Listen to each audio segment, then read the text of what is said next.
There's a building that I pass every day on my way back to the apartment complex. I've no idea how old it is or what goes on in there. I've no idea why it has the approximate properties of a highway tanker filled with liquid petroleum in an acid rain thunderstorm. I've never seen anybody go in or out of it, and the doors are always locked. But one day, the little fenced-in area beside it was filled with bicycles. There were red bicycles and blue bicycles, and old bicycles, and some with one wheel and some with two. They weren't loaded on a cart when I saw them first. They might be moved out tomorrow and the fenced-in area won't have any more bicycles, but I don't guess it matters much. What do I pick up off of the ground? Not much. Things that I drop usually. But occasionally a quarter. I'll pick up a quarter because a quarter is a gumball. And that is valuable to me. Anything else, the quarter, any other coin is pretty much useless. I'll pick up a quarter. Money. Because it's shiny. And dimes are small. Those are my prize ones that I get. If I spot a dime, it's dead, it's gone. Quarters are not so hard to spot. And then pennies are unique because they're the only ones that are copper looking. The nickels are sort of like second place. Sometimes I go out walking and black out for a couple of minutes and find myself at a park or a store or by a building, looking at a fern or a bench or something, wondering who needed that thing enough to go through the trouble of dreaming it up and making it, where those things come from and how they are used. And maybe the using's not the thing. Maybe somebody just needed to leave something behind for me to find, like a mute Medusa trying to direct a film. Sometimes I follow these little impartial recommendations from people I will never meet, and sometimes I remember what a distraction is, and keep walking. Yes, there is. The kitchen floor's cracked in half. Have you noticed that? Underneath the fridge. We think the apartment's just gonna break off and fall someday. Well, sorry. I know that prickly pears are good things as a result of it. I know bears like to scratch their backs on trees, and I know that though it may seem like you can't trust the jaguar, he's usually alright. Generally, that's what I gathered.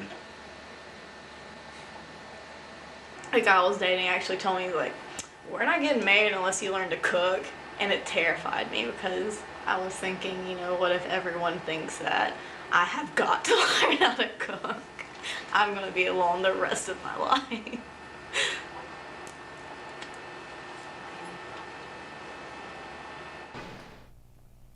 I had a neighbor growing up who came over and criticized us for the way we had our furniture laid out in the living room. He would talk about the natural order of things. And as I remember him, sometimes I try to arrange things on my own. I'd take a few things from my kitchen and put them together, saying, no, not quite. Then I'll give up for a week, and as soon as I've forgotten, come back, saying, yes, that's what I meant. Right there. It's too late to take credit, but knowing that it must have come from somewhere and that it didn't just fall out of the sky is enough. And I'm satisfied. I can just get lost in the pages and just not even, it's not even like I'm reading anymore. I don't realize I'm reading, I don't realize I'm turning the pages. I'm just lost in this book. And just the characters and everything comes alive, and it's almost like I'm dreaming, but I'm not asleep. It's just, I think it's really cool. It's like a guided dream guided by some author, and he's just taking you on a journey, and I think that's really cool. You see as a kid, what age? Because that changed a lot. But I guess the heyday of, kiddom, you got toys everywhere and being around 4, 5, 6-ish. And I was all about Teenage Mutant Ninja Turtles. It was pretty much everything in my room. When it came to posters and stuff, I had a Jungle Book poster and I think a Captain Planet poster, which is awesome. But that was pretty much everything was Saturday morning cartoon. Oh, and the Jungle Book, but that one. My neighbor could also tell time by looking at the sun. I remember it never being exactly correct, but he would insist that my watch was just slow. Son, he'd say, we don't have much time on this earth, so you better make something of yourself. So I'd worry and wonder what I'd miss if I didn't. He'd look at the sun and say, it's out there for you. Go on and get that. Don't make the same mistakes I did. We don't have much time on this earth. But I do have time. I could go to the sun. I could look back on all the little people. I could read any book I wanted to.